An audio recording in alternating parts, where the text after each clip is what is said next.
নেত্রকোনার পূর্বধলাই উপজেলা নির্বাচনের প্রচার জমে উঠলেও রয়েছে সংসদ সদস্যের প্রভাব। ইতোমধ্যে সংবাদ সম্মেলন করে এক চেয়ারম্যান প্রার্থী তার প্রার্থিতা প্রত্যাহার করে নিয়েছেন। জেলার পূর্বধলা উপজেলা থেকে বিস্তারিত জানাচ্ছেন প্রতিনিধি শামীম আহমেদ। শামীম, সংসদ সদস্যের প্রভাবের একটা অভিযোগ আসলে এরই মধ্যে এসেছে। এছাড়া একজন চেয়ারম্যান প্রার্থী তার প্রার্থিতা প্রত্যাহার করে নিয়েছেন। এছাড়া প্রচারণার আর কি খবর রয়েছে আপনার কাছে?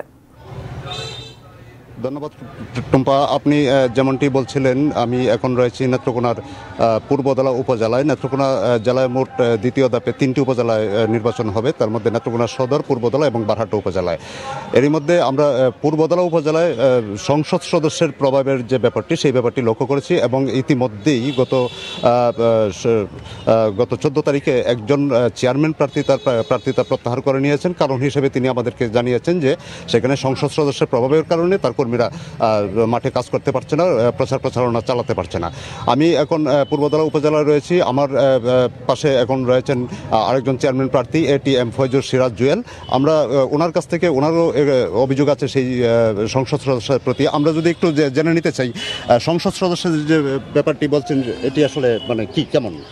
আসলে মাননীয় এই স্থানীয় সংসদ সদস্য আমাদের সাধারণ ভোটার এবং কর্মীদেরকে তার লোকজনে বিভিন্নভাবে হুমকি দিচ্ছে।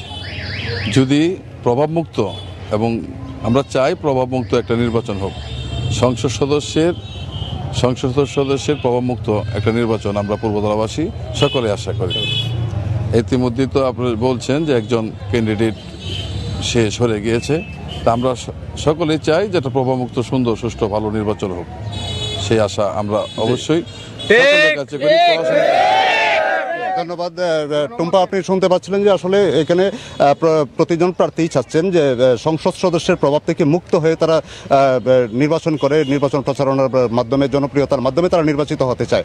এই ছিল নেত্রকোনা পূর্বধলা থেকে আমার কাছে নির্বাচনী সর্বশেষ খবরাখবর।